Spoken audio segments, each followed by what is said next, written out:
Welcome to the Ordinary Doula Podcast with Angie Rosier, hosted by Hatched and Latched. Here, we explore the many layers of pregnancy, labor, birth, breastfeeding, and postpartum life through the lens of more than 20 years in a busy doula practice supporting thousands of families. Whether you are preparing for birth, navigating feeding, or adjusting to life with a new baby, this podcast is designed to offer practical knowledge, thoughtful conversation, and empowering support for the real experiences of parenthood. Hello and welcome to the Ordinary Doula Podcast. My name is Angie Rosier. I am your host and happy to spend some time with you today. Today I want to look at a topic that I think all the topics are fascinating, but this one has gotten my attention a bit lately. And I've seen it come up in a few different areas. I've seen it come up with my clients. I've seen it come up in conferences. It's a concern among professionals. It's a concern among people who are providing services for those pregnant, who are giving birth, having babies in the postpartum period, with breastfeeding advice. And that is social media and how that impacts birth education, how those resources might influence the people consuming them. So happy to have you with us here today as we kind of tackle this interesting subject. This phenomenon of social media has changed a lot of things in our world, but specifically to childbirth, I want to kind of talk about how that has changed things. Now, even 15 years ago, 20 years ago, people were getting most of their education and their preparation from classes, from books, from their providers, from like face-to-face communication and conversations with family members. And things have shifted a lot, of course. Our access to information is so easy, and many people spend a lot of time, especially when they're pregnant, they're focused on information about that, and algorithms know that, right? So they're looking through birth stories, educational videos, influencer content, footage from the internet, things on Instagram, TikTok, YouTube, Facebook. All of the different platforms have plenty of material about these topics. And some of that is really great and really helpful. I'm finding people are coming to me in my classes, my private clients, far more knowledgeable and educated than they used to many years ago. So that's cool. But some of the information people are getting is misleading or misplaced sometimes. Some of it can create some unnecessary expectations or disappointments or fears because of where the information is coming from. So how can we use these sources as a tool, a helpful tool, without letting it become a source of confusion or anxiety? So that's what I want to kind of look at today. So there are so many good things about the vast multitude of information that is available today. These platforms have made birth education way more accessible than ever before. So we got free educational content all over the place, right? We have access to experts, to childbirth educators, to lactation consultants, to what they know, what they have experienced, to midwives, to doulas. There's visuals of some of these things, right? We're seeing birth videos, obviously, birth videos are so accessible now. You can watch all kinds of birth videos before you ever have a baby, and also exposure to different birthing options. So these are being talked about a whole lot, right? And there's also community. We can find community if you're having multiples, if you're having a VBAC, if you're an older mom or a teen mom. We can also find online communities that are more specific to your situation. Okay, so let's, as an example, pretty standard, first-time mom, might be in a rural area, so she doesn't have childbirth classes available to her, but now she can learn about all kinds of things, breathing techniques, labor positions, basics on breastfeeding. All this can be done from a rural location, from her handheld device on her couch, right? So access is awesome. So it can be very empowering and give parents information they may not have received otherwise. So what people may not realize though is these aren't super designed like these platforms, right? The whole driving force behind the platforms, their main purpose of existence is not to educate you. They are designed, however, to take your time, to take your attention, and they will do that in whatever ways they want to, right? So there's some really, really good stuff out there, and there's some really not so helpful stuff out there. And these algorithms know that, right? They sprinkle all kinds of stuff in together and they reward emotional content. So a content that is more extreme, right? The extreme stories get more clicks, more views. Fear-based stuff, people are kind of glued to that, especially around childbirth. If you think of our whole society's approach to childbirth, it's already fearful. And then when we add fear-based stories and content to that, it can spread really quickly. Some things that are very rare get a lot of attention where they may not be probable that a lot of people are really going to deal with that. So you see an emergency birth video, a baby born in a car. We've all seen that, right? Some of that honestly cracks me up. But all of a sudden your feed gets more filled with extreme birth stories, traumatic birth stories. So you get this impression that these outcomes are happening all the time. And likely they are throughout the world, yes, but in incredibly small numbers compared to the type of births that are happening. So many births are pretty long, they can take some time. So doom scrolling during pregnancy is a thing I all the time. When I meet with my clients in their homes, they're like, I gotta quit looking at the internet. I can tell that they have increased anxiety by what they're learning, what they're seeing. So when what you see online may not really represent what is typical, and how do you know that, right?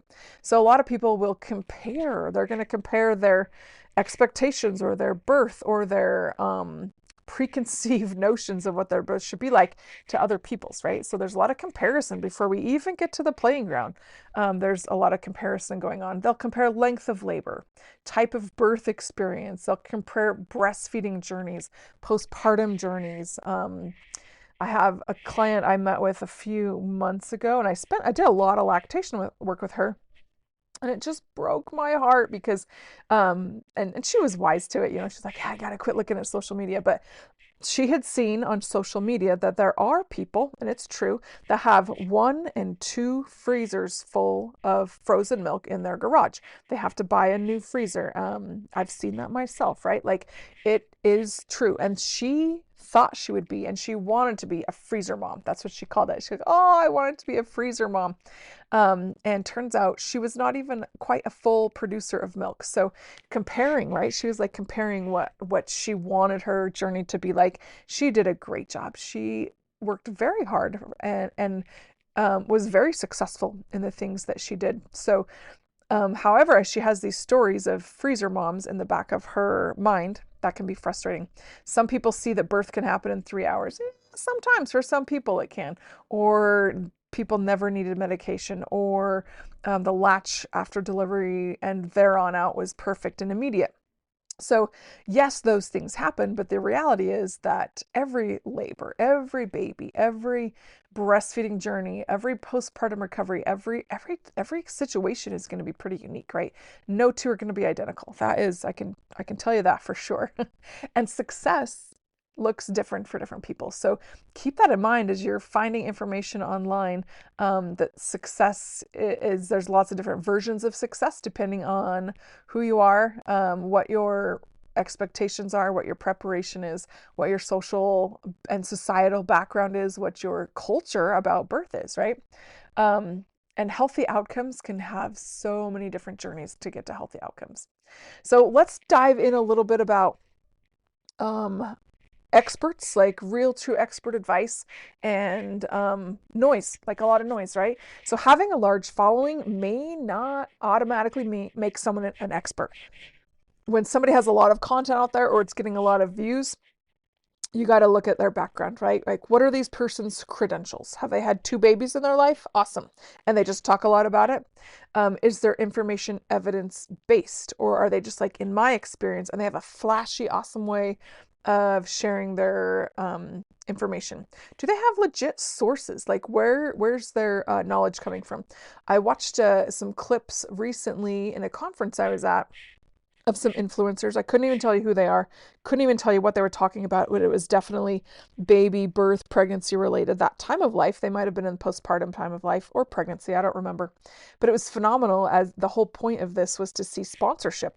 And in every video clip, obviously they scripted it for us, every video clip, there was a canister of formula somewhere in sight of a video clip. And we weren't even talking, maybe we were in a laundry room one time. The video is taking place in a laundry room, and the mom was talking about baby laundry or whatever, and there on the shelf was formula, and they showed us clip after clip of videos where there were sponsors slid in pretty sneakily to the information that these influencers are sharing. So are they selling something? Are they being sponsored by someone or something? How credible is their advice or their information to you, right? And weeding through that. So some that I love are people who are experts. There are plenty childbirth educators, labor and delivery nurses, nurse midwives, OBs, IBCLCs, doulas who do have great content out there, and they're going to know what they're talking about. They didn't have two babies that they talk a lot about, but they've hopefully seen this hundreds and thousands of times. Some of my favorite content does come from experts, right? And what they see every day in their life. I love, like, whether it's a cardiologist, a pediatrician, whoever I'm interested in my life at the time. Those great sources, right? We enjoy them, and they're fun to digest. So be cautious of your sources. Verify information if you need to, right? So do some fact checking of your own. Take some of these things to your healthcare provider. Check them there as well. Like, all right, what are you seeing? I'm hearing this. Probably they're going to hear this from several people, honestly. So look at several, not just one, but look at several different sources. When something gets your interest, kind of check yourself and say, why? Why is this catching my interest? What is it firing up in me? Is it new information? Is it firing on an emotion of mine, whether that's fear or excitement? But why is it getting your attention? And then create for yourself, based on that, some healthy social media strategies, right? So you can kind of obviously script your feed. One of the best things you can do during pregnancy is kind of curate it intentionally, right? Curate your feed so that it's going to feed you things that are going to be good for you. So follow evidence-based birth educators, right? Unfollow fear-inducing accounts. So if it trips up your emotions and you're firing on all cylinders all of a sudden, like, hey, say why? Why is this? Maybe do a little cleaning up of your social media life there. Limit scrolling when you feel a certain way, right? If you're feeling absolutely, utterly exhausted and you know you're just going to dive and be there for an hour or 2 hours and just eat up everything fed to you, prioritize like when you do that, right? If you're super nervous, if you've just come from an appointment, and this happens all the time, people get news that they now have gestational diabetes or their blood pressure's creeping up. They're going to research it. They're going to look it up. So they're already feeling anxious, and then they kind of feed into that. So be cautious about even when you look at things. Seek balanced perspectives, right? So go out of your way to find a different way to look at things. Look up something you don't want. Look up something you don't agree with. Look up something that's totally different than what you're interested in. That can be kind of interesting as well. This can apply to a lot of things as I'm thinking about it, but we're talking specifically for birth, pregnancy, labor, postpartum, breastfeeding. And then check yourself and say, how do you feel after consuming this content? Do I feel more empowered, more informed, more confident, or am I feeling more fearful? Do I have like a sickening feeling in my gut sometimes? And kind of see where that rabbit hole, that journey takes you, and be aware of that, right? Your emotional response is a really good indicator of whether this account is good for you or not. You can let that kind of be your guide. So wrapping up here today, I kind of want to reiterate that these platforms, social media and all its costumes, is not all good and it's not all bad. It's just a tool, and tools work best when used appropriately. So I want you to be intentional on how you, just for you, right? How you use this tool. Like any tool, it does a lot of work for you, right? So my hope is that you will find a way for you to use social media to become empowered, to become informed, become connected, find those communities that are going to support you, that are going to empower you, but not overwhelm you, right? There's a fine balance, and that's what one of our roles in this world we live in today is to kind of find that balance for ourselves.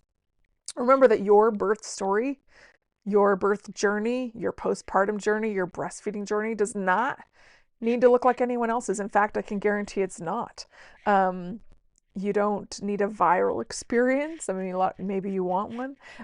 You might not get one. Birth is pretty boring a lot of times. On the side note, it's always fascinating as well. You don't need a perfect birth plan. What matters is making informed decisions. And when you are a part of that process, when you're a team member, when you surround yourself with trusted support, and that's tangible support a lot of times, right? Not just someone you scroll through, but someone you can actually touch and talk to.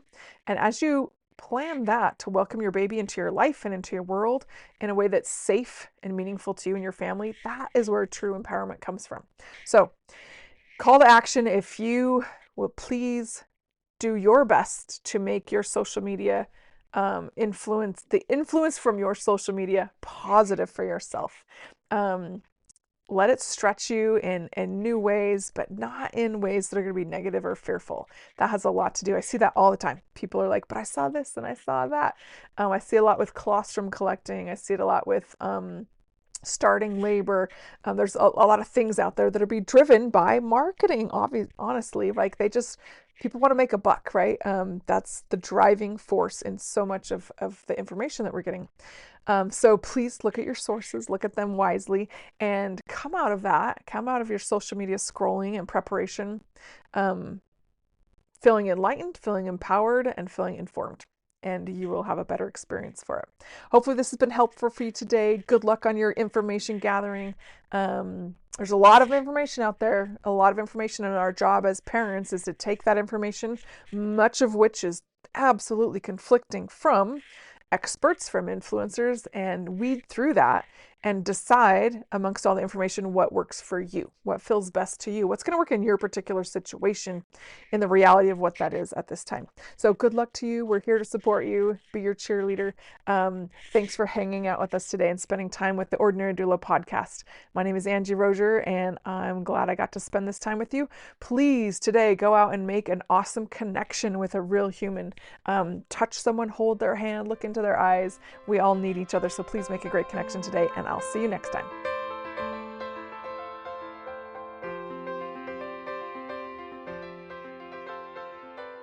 Thank you for listening to the Ordinary Doula podcast with Angie Rosier, hosted by Hatched and Latched. You can find episode credits in the show notes and more information by visiting hatchedandlatched.com. If this podcast has been helpful to you, please leave a rating wherever you listen to your podcasts. Your support helps us continue having thoughtful conversations about birth, breastfeeding, and postpartum life. Be sure to tune in next time as we continue exploring the many experiences, questions, and realities surrounding the journey into parenthood.